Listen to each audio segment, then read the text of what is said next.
Shalom, shalom. This is UzziYahu. Different. We're just gonna go and just answer.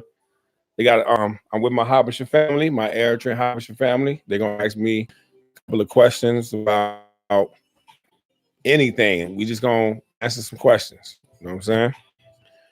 All right. Let's go. What's some questions? Give me one. First question is, why do you care about Afro-Asiatic topics? Okay.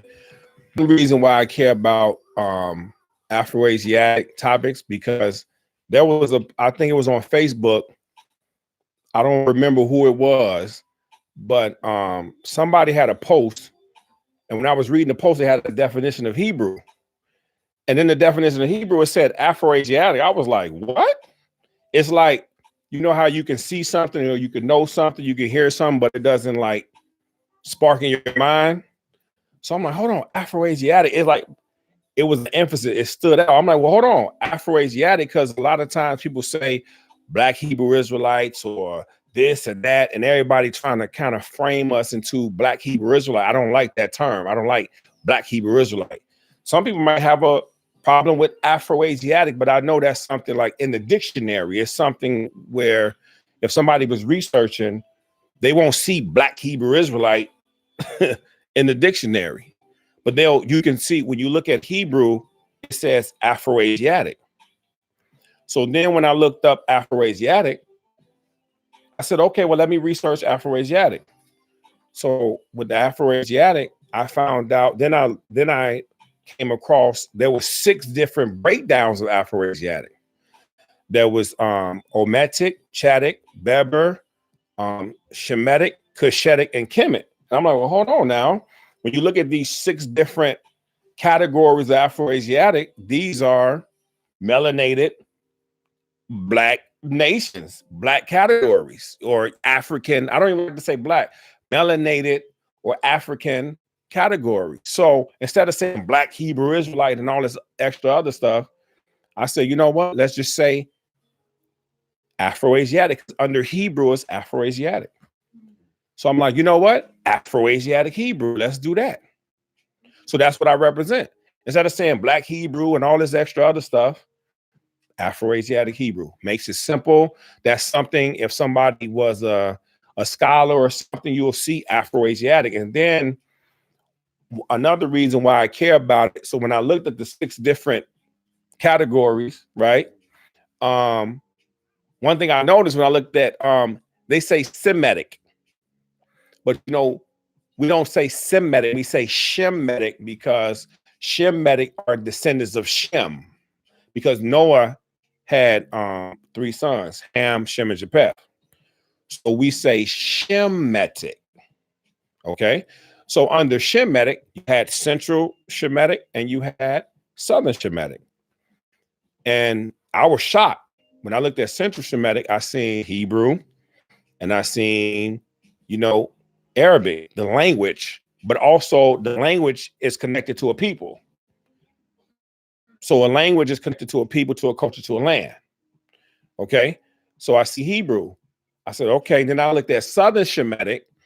I'm like, okay, Southern Shemitic, you have the Amharic Ethiopians, because there's 80 different tribes in Ethiopia, but Amharic is a popular tribe, and that's under Southern Shemitic. Then I looked up Eritrea. Then I looked up Tigrinya. That's a popular tribe in Eritrea, because Eritrea has 9 tribes. So I'm like, hold on, the people that I know, you know, the people that I know that are my Amharic Ethiopian family, my Tigrinya Eritrean family, you have Tigray, you know, you have Ge'ez, which is the language. That's like the ancient language. So you have these different languages that's coming from Ge'ez, which is more ancient, you know. So when I seen that, and I know that they're African, I know that they're Black nations, Black people. So I'm like, hold on, you know what? Afro-Asiatic, it's more than just, that's not just the African American thing. That's not just the Hebrew thing, because everybody should be able to verify and clarify that Eritrea and Ethiopia are African Black nations and they're under Shemitic. I said, oh, But then when you look at the indigenous Hebrews and the indigenous Arabs and the indigenous Palestinians, if you go further in history, the indigenous people are Afro-Asiatic. They're melanated. They're black. They're with hue. So I'm like, okay, so now, and then when you look at the language of Amharic, if you look at the language of Tigrinya, you see that there's a lot of Hebrew in the language. You know, you'll see that there's a lot of Hebrew in the language, and there's Arabic in the language. So when you look at it, first you have Hebrew, then you have Aramaic, then you have Arabic that comes from Aramaic, and then of course you also have Ge'ez, which is a language that's going to basically stem from Hebrew, because from the Afro-Asiatic Hebrew paradigm, most of the languages come from the Hebrew paradigm. You know what I'm saying? So that's why I say, you know what, it's important. But then I looked at oh,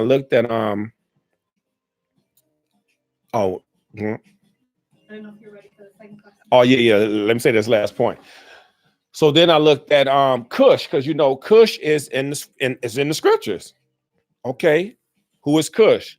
When I seen that the Oromia and the Somali people are Eastern Cushitic, I'm like, well, hold on. We talk about Cush in the scriptures.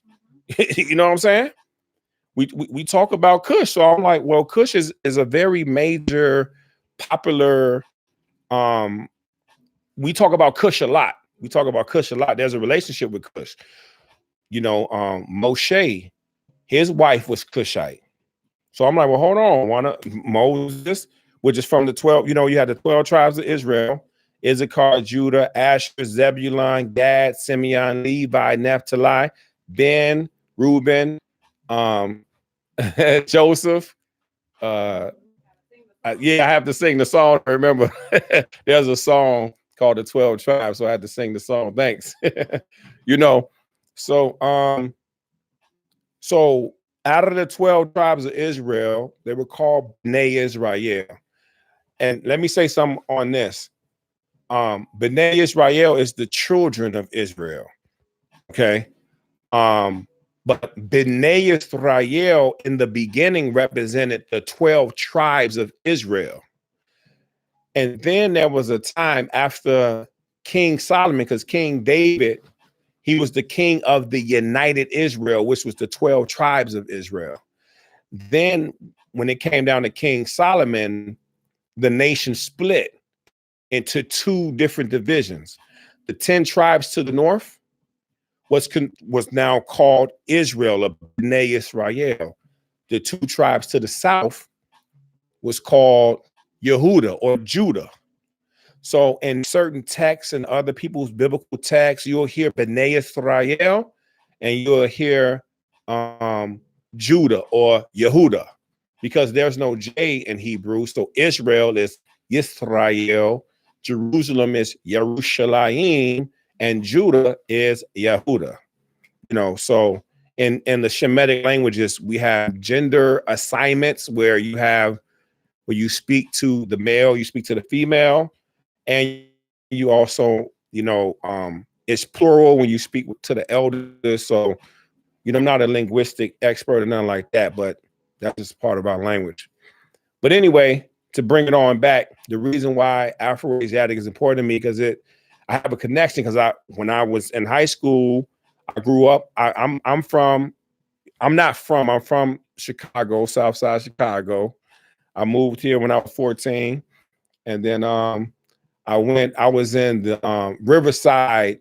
For those, I know people are familiar with the Riverside in Minneapolis, the Riverside community, Riverside area, Cedar, Riverside. So I grew up there. I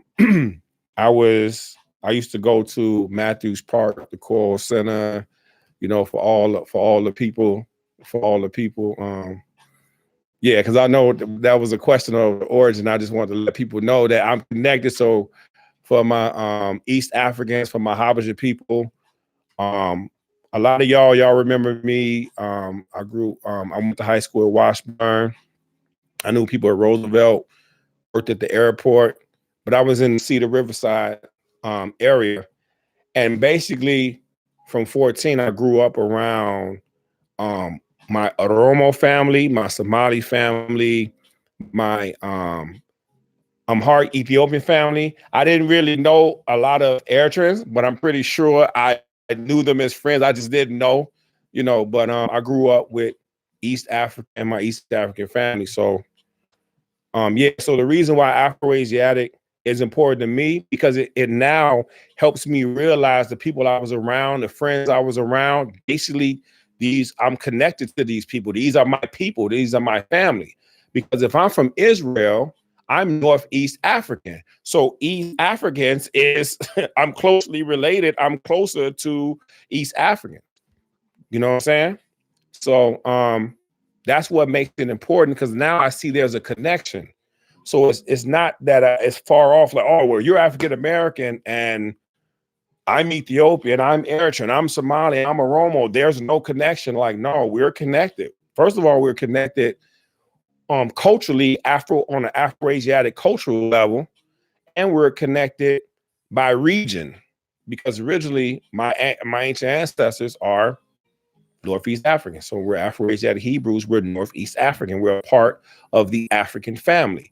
And now we have to include the Middle East as part of Africa. Then that's when we can start the process of becoming more one. Because once you add Middle East now to Africa, because see, currently the Pan-African situation, we're cutting off Middle East, and that's cutting me off. But I'm actually a part of this.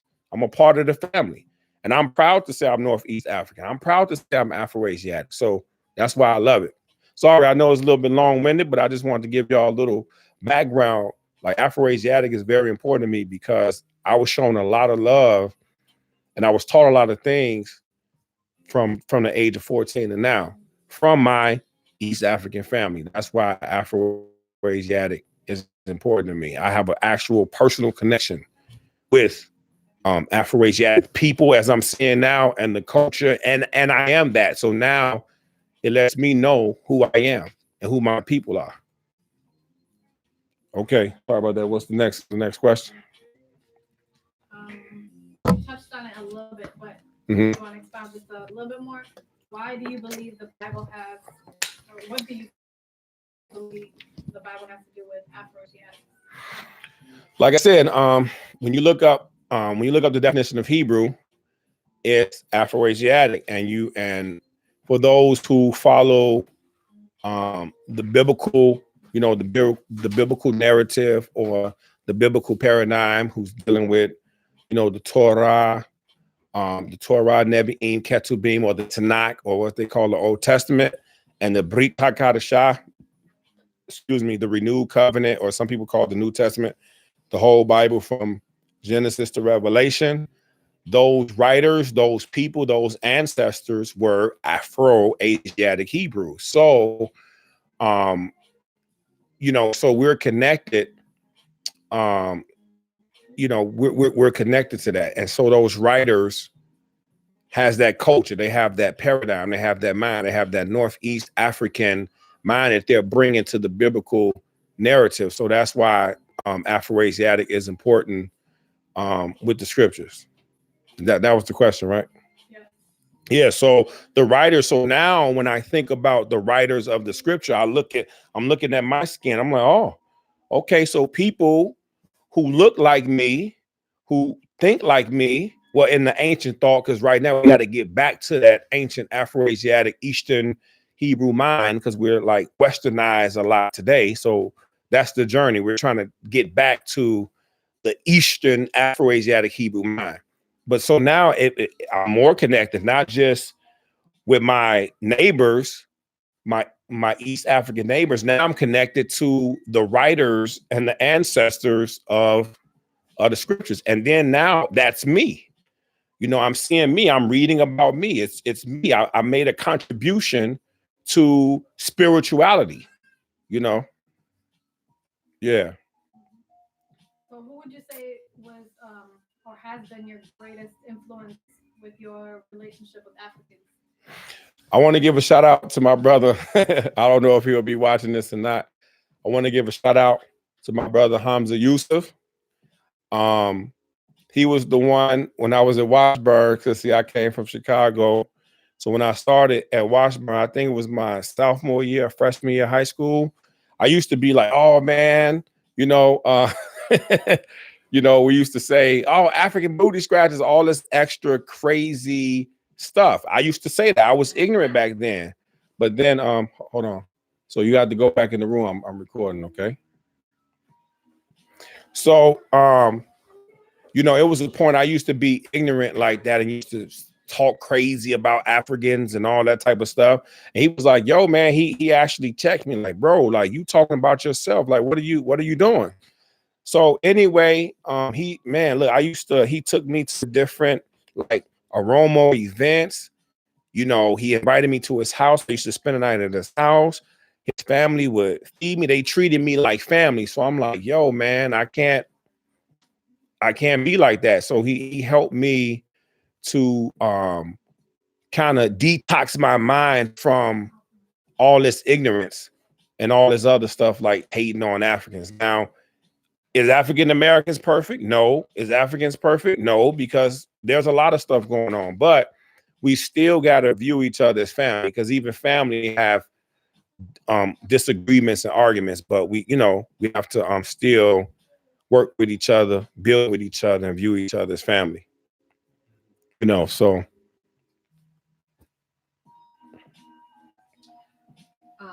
what do you believe is the connection between the Bible and Afro-Asiatic history or people? like I said, one thing that you will learn is when it comes down to going. Sorry, I think that was already asked. Yeah, that was. But I'll just speak on it briefly, just a brief. Like I said, the connection, when you look at the origin of man, Adam and Eve, or Adam and Kuwa, the Garden of Eden was in the Iraq, Iran, Kuwait border. That's Mesopotamia, and that's the Fertile Crescent. And it curves around, and basically it ends at Egypt, at Kemet. So look at all those nations and look at all those civilizations, you know, that's starting from, as we say, Sumeria, you know, curve it all the way down. Israel is a part of that, a part of the curve. And then you have Kemet. So three major things that I'm seeing. I'm seeing Sumer / Sumeria. I'm seeing Cush. I'm seeing Israel. And I'm seeing Kemet. Those are four powerhouse nations and influences that's connecting to the biblical antiquity. You know what I'm saying? So again, you have Kemet, you have Israel, you have Cush, and you have Sumeria. So those are very four big powerhouses. And we was even dealing with Canaan as well. So, you know, and then, you know, the Bible talks a lot about Kemet. The Bible talks a lot about Cush. The Bible talks a lot about Abraham being in Chaldea in the Sumerian area. Oh, it talks about Babylon. You got Nimrod, you got the Babylonians. So those are very big powerhouses connected to the biblical history and narrative. So, and the crazy thing about it, all of them are Afro-Asiatic. Now, I'm gonna say sometimes I don't know if Kemet, they might not. If you look at a map, if you type in Afro-Asiatic and you look at the map, you'll see it's covering from Iraq, Iran border, Middle East, covering all the way across the upper part of Africa, from Iraq, Iran, all the way to west. But it's the upper part where it's covering Somalia, it's covering Ethiopia, Eritrea, Israel, it's covering Yemen, Saudi Arabia, you know, all that. So, yeah. And y'all have a question off the dome or something, you know, you don't have to be just. Yeah, another question was, do you speak any African language? I'm not fluent. I want to be. I love it. I'm not fluent, but I'm right now I can read and write at a novice level, I can read and write Amharic, Tigrinya. I'm close to learning the alphabets of Arabic. I can read and write Hebrew, the modern script. I'm working. I deal a lot with the Proto-Canaanite or the Hebrew pictograph script, and I'm trying to get better at the Paleo-Hebrew script. So I'm not fluent in any of them, but I'm working on it. I'm working on it. And then I can say a couple of, things in Oromo and Somali. Can you give examples? Oh, you want me to give an example? Like what? Oh, okay. I'll just do like the basic greetings, just some basic stuff. So in Oromo, the greeting is Akamjeta. And all my Oromo fam, correct? You know, I'm not perfect, so you're gonna have to teach me. And I love it. Teach me so I can speak. I want to speak with you all. You know, I love it. When y'all see me, you know, like, yo, I'll be like, Akamjeta, but that's all I know. But hey, we can go from there. Naga, you know what I'm saying? Okay, you know. You have Somali, if it's in the morning, as Subah Wanaksen. You have Iskawarin, you have Habim Wanaksen, Galet Wanaksen. If I'm asking you what's your name, Maga'a. And then I would say Maga'egu, UzziYahu, Mahatsid, thank you, you know, Kamelahi, Kamelaha. That's how you mention ka, that's in Tigrinya. So Kamelahi means how you doing to a woman. Kamelaha is how you doing to a male. Mention ka means what is your name. I don't know a lot of Amharic, Danane, Danane, I know that. So I got to build up more with that. Ma shalom ka, that's Hebrew.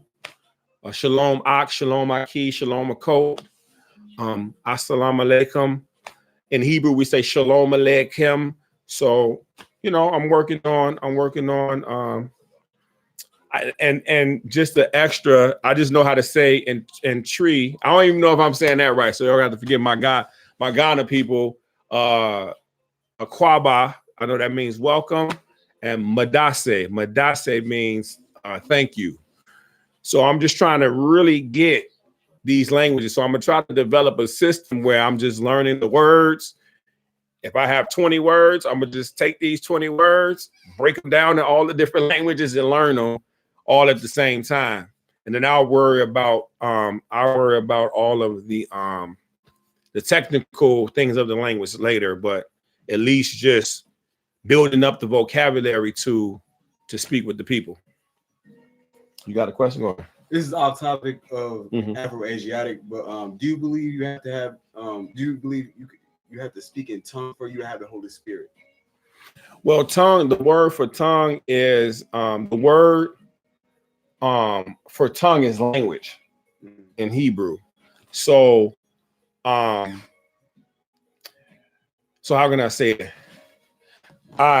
In the Brit HaKadoshah, like I'm not an expert in none of this or whatever. But I just know that tongue means language. So one thing I know that if I'm speaking to somebody who don't let me just say this. One important thing, if I'm speaking in any language, if I'm speaking to you all in German, but you don't understand German, you can't be edified by nothing that I'm saying because you don't understand what I'm saying, because you don't know what I'm saying. I could be saying like, yo, we about to go to the forest and chop up some goat. Like, you don't know what I'm saying. So with that, tongue means language, and the tongue of creation is Hebrew. So I believe that, and I'll get into this, I'll get into some of the Hebrew pictograph, where you have the Proto-Canaanite Hebrew. There's so many amazing things. There's so many spiritual things in that tongue, in the Hebrew tongue, that can be revealed. For example, All right. What do we know about Eden? Here, you know what? I'll write something down. So when you think about Eden, what was a major thing that happened in Eden? In the Garden of Eden? The apple being bit. They didn't say apple. They just said they ate. Yeah, Yeah, I don't know. It's cool. Yeah. Because I thought too, like, no, they just said they ate a fruit. Which what? Was it pomegranate? Like, we don't know what fruit it was. They just ate a fruit. They give us art. They give us iconic images of apples, but it really don't technically say apple. But Eden, in the Garden of Eden, this is where he said you can eat from the tree of life and live forever. Or if you eat from the tree of knowledge of good and evil, you shall surely die. He didn't say the tree of death. He said knowledge of good and evil. And so it was a balance. It was either life or judgment. Right? Let me break something down to you. This is and I'm gonna show y'all. I'm gonna show y'all too. All right. So how do you spell Eden? You spell Eden first with Ayin. That's an I. Then you spell it with a dalet, which is door. And then you have noon, which is noon, which is life, right? Now check this out. Now, the first tree was what? He said, you can eat from all the trees. Now, before he says that, it says that the tree of life was in the midst of the garden. But then also the tree of knowledge and good and evil was also in the midst. When he said you can eat from all the trees, just not from the tree of knowledge of good and evil, the tree of life became a part of the allowance, a part of the like, yo, you can do this. That was approved because he said don't eat from this one. Now let me show you something. I'm gonna show you and I'm gonna show the camera. Ayin Dalet Noon, right? I'm gonna show y'all. Excuse me. Ayin Dalet Noon. Okay. Now, there's two ways you can look at it. All right. Ayin and Dalet is odd. And odd means forever or everlasting. Noon, which is the seed or life. All right. So noon stands for seed or life. So when you have odd, Ayin Dalet, which means forever or everlasting, and you got noon, which means life. So Eden, one aspect of Eden means everlasting life. Remember the tree of life? Because if we ate from the tree of life, we will live how long? Everlasting, right? Now there's another aspect in this. Dalet, I don't have my thing with me, so next time I'll try to find why I'm gonna bring forth my my keynote slide so then y'all can see that. So I'm working on that. So Dalet Noon is Dan, which means judge. And Ayin means to see. So another form of Eden means to see the judge or to see the judgment. Right? So you're going to see the judge. You're going to see the judgment because when we ate from the tree of knowledge of good and evil, it says that Yah, the Elohim, he was walking in the garden in the cool of the day and they was ashamed and they hid themselves. And he said, Adam, where are you? You see what I'm saying? And they cover themselves with fig leaves. And then he said, hold on. Who told you? How do you know about that? Who put you on to that? Who opened up your eyes to that? Did you eat from the tree that I commanded you not to eat?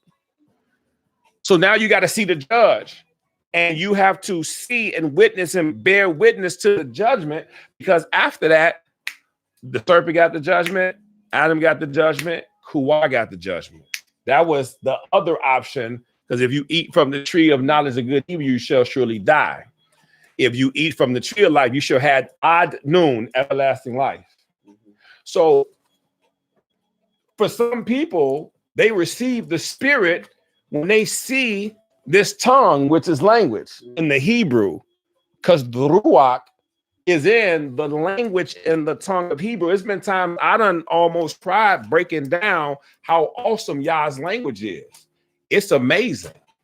It's amazing. You know what I'm saying?